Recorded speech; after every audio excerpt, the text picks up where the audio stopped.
Welcome to this episode of the Common Sense Skeptic.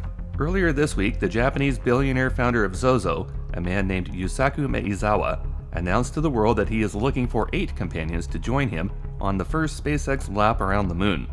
And predictably, this announcement has wound up splattered across news feeds and social media as people have begun clamoring to be one of the chosen 8 to be given one of these golden tickets. This billionaire is the same guy who announced last year he was using this purchase to search for a girlfriend to take the trip with him, and he opened up a competition of sorts to find the love of his life, only to pull the plug on that search 2 weeks later, leaving 27,722 women out in the cold. Maybe they should just use a little common sense, and so should the so-called science editors that have again repeated these SpaceX nonsense claims verbatim and treated it as gospel. Here's just a handful of reasons why this latest tabloid story is just more smoke and mirrors.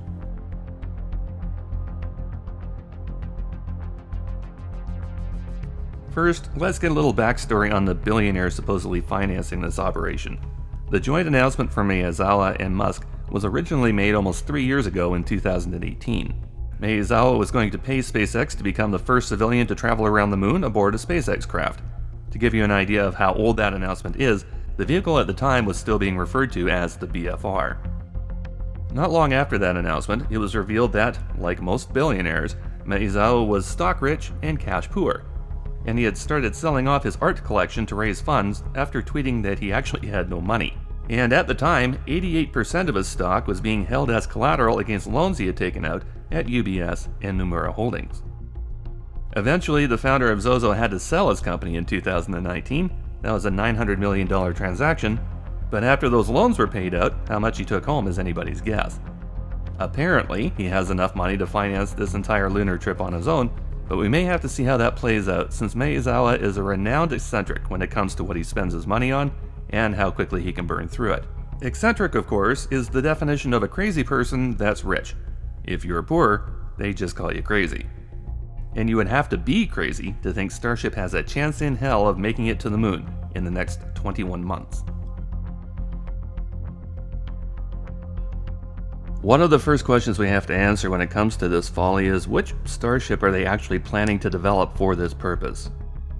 This excursion is going to be very similar to the Apollo 8 mission from 1968. According to articles, it will last about a week. 3 days in transit, 1 day orbiting the moon, and another 3 days to return to Earth. And they're totally dreaming if they think that's a viable timeline with this machine. In all the photos on all the websites, Maezawa is holding this stainless steel version of StarShip with the nose flaps. But Musk has been paid $135 million by NASA to develop the lunar lander version of that system. That version is white, doesn't have giant atrium windows, and it doesn't have those flaps or heat shield because this machine is never meant to land back on Earth. Meaning, the lunar machine would require another vehicle in orbit to transfer people aboard before they could be returned to Earth in that vehicle. So you have the lunar lander version of this vehicle, where this would be a proof of concept to NASA for the hundreds of millions of dollars that NASA has given them, but the only vehicle choice possibly capable of bringing them back to Earth would be the stainless steel phallus with wings. Regardless of which they intend to use though, neither of them is leaving low Earth orbit until something else is developed first.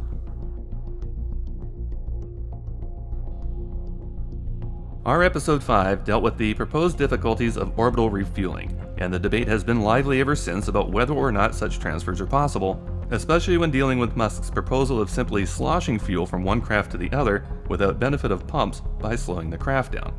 Some agree with our assessment that this is folly, some don't, but the hands-down fact is that technology has yet to be proven. And on top of the money for the lunar system, NASA has paid Musk another $53 million to develop and prove his proposed technology.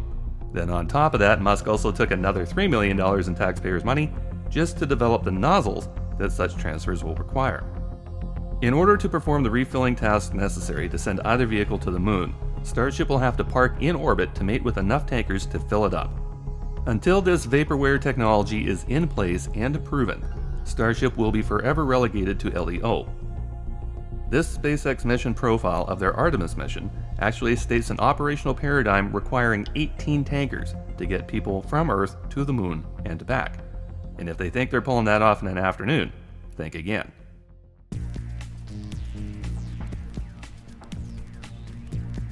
The news articles state that for this excursion there will be 11 to 12 people on board, including the billionaire and his newfound friends. That means they expect to have a handful of crew on board and in control of the craft. But who are these people? You know who they're not going to be? NASA astronauts. NASA has already let Musk know that his off-world excursions of this nature will not be involving NASA personnel, and they won't be sanctioned by NASA. You know what else that means? NASA launch facilities at Cape Canaveral and Mission Control in Houston aren't likely going to be made available to Musk and his motley crew. Musk has already been informed that a single pad at Cape Canaveral, Pad 39A, might be able to be modified for StarShip flights. Pad 40 is off limits, and so does Vandenberg Air Force Base, due to the inability to upgrade the sites as required for a vehicle of that size. So, to launch almost 24 vehicles required for this mission, Musk will have to replicate those launch systems in Boca Chica or elsewhere, and he is not licensed by the state of Texas or the FAA to make such launches anywhere in Texas.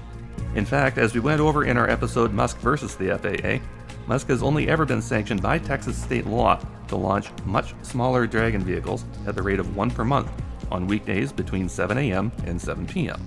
So if Musk thinks the FAA and the state won't have something to say about launching a steady stream of super heavies as quickly as possible from this site that is only licensed for vehicles a fraction that size, he needs to give his head a shake. And if NASA isn't going to endorse the mission, he would have to replicate Mission Control in Houston to track the mission as the vehicle parks in orbit, transits to the moon, orbits the moon, and presumably comes back to Earth. But there's one more reason why the FAA and NASA really need to kibosh this stunt on its face. Here's the brass tacks. StarShip is not going to be human-rated. Why? It has no abort system planned, nor is that capability a likelihood. All current human-rated space vehicles have the ability to rip the humans aboard away from a catastrophic failure, most of them using a tractor rocket mounted at the nose of the vehicle. That rocket is then discarded in space once the crew are safely through the atmosphere. Crew Dragon, which Musk delivered 5 years late, does not use such a system. It instead uses rockets built into the walls of the manned capsule, which means the astronauts are sitting on this potential bomb the entire time they're in space. The one demonstration they conducted before sending up the demo mission with Bob and Doug was preceded by a SpaceX test on a returning capsule that accidentally blasted it into dust. Back in September of 2019, Scott Manley tweeted Elon Musk and asked him about the possibility of having a pad abort system, to which Musk replied they don't have this system, but maybe they should think about it. In December of 2019, Everyday Astronaut did an episode about how SpaceX was not developing the system, and still to date, no such system has been announced. Which pretty much means nobody is setting foot inside a StarShip, and that includes their ridiculous point-to-point travel proposal that we cut to ribbons in episode 8.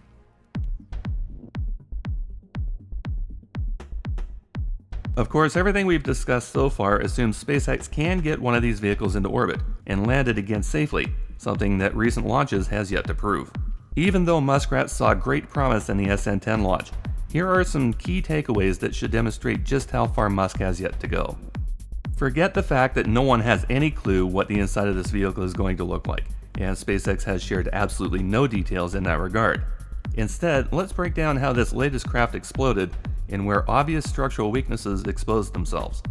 During the flip maneuver on landing, although 3 engines fired up, 2 of them had shut down again before landing, and one of those had ruptured a methane line, causing orange fire to wash up the vehicle as it landed. When it landed, the vehicle bounced off the ground because the landing legs that SpaceX installed are ridiculously useless. In fact, 3 of them were swinging in the wind as it landed and came to rest with a leaning angle. That fire continued in the skirt, eventually erupting out the side of the craft and launching it a second time. Now check this frame out from just before the eruption. The first indication this was going to end poorly is a deformation in the nose cone, right here, as the bottom portion of the rocket was forced upwards from the explosion. Then the bottom portion of the craft tore apart like paper as the methane tank above it ruptured.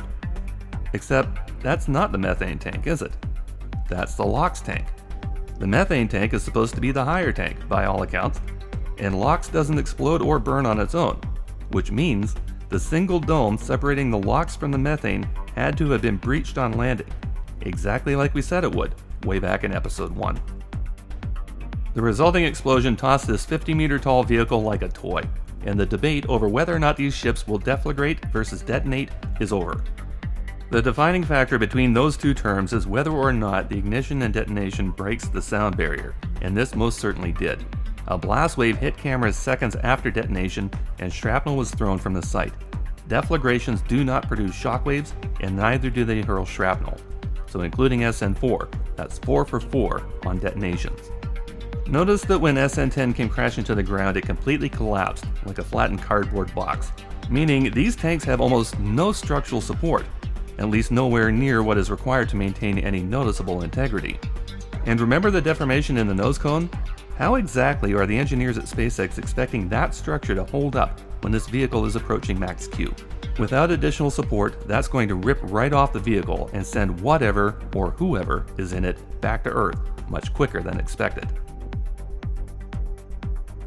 Let's just for a minute talk about this belly flop maneuver that SpaceX is trying to perfect. Would anybody like to defend this nonsense, or can we pretty much agree that this system of putting the craft down is useless, especially when talking about human cargo?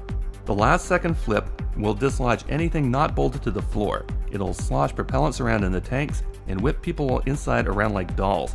It will endanger those people and the craft every time they attempt to put it down. Even if they manage to get it right for a couple of times as a re-landing procedure, having people aboard for that maneuver is just asking and waiting for people to die. So in conclusion, once again, this week Musk has managed to steal headlines away from NASA accomplishments by regurgitating aging nonsense and fueling hype that is easily seen through. StarShip as being designed is not human rated. The ship as being tested is unstable, difficult to land, and has no structural integrity. There are no launch facilities capable of overseeing the required multiple launches for this recreational mission to the moon. If this vehicle ever makes it to orbit, the refueling tech for propellants allowing it to leave LEO does not exist. The tanker vehicles for this process do not exist either. In fact, the nozzles for this process don't even exist. If the refueling tech did exist, the time required to transfer propellants would definitely exceed that 1-week time frame for this mission. There are no crew being provided by NASA or being trained by SpaceX, nor can there be, because there is not even a mock-up of this ship to train in. And the chances of everything on this list being remedied, proven, and in place by the 2023 deadline as promised repeatedly by Musk are precisely 0. Thank you for tuning into this episode of the Common Sense Skeptic. It's been a busy week working on our next installment focusing on the Gateway Foundation and Orbital Assembly, so watch for that one coming out shortly. But we thought this would be a bit of fun to tide everyone over. We'd like to thank our most recent Patreon supporters for their direct patronage. Thanks to Mats Ruben Dronen, Ed McCloskey, Mike Dunn, Lucas Vozelenek, Richard Lee, Michael Trunoff, Niels Boss, and James Stevens. Thank you very much for your gifts of support. And for our longtime viewers, along with the 2,000 subscribers that have joined us in the past week, taking our total viewing time over 2 million minutes, please remember to like this episode, share it with your friends, and ring the notification bell so that you'll know when the Common Sense Skeptic returns.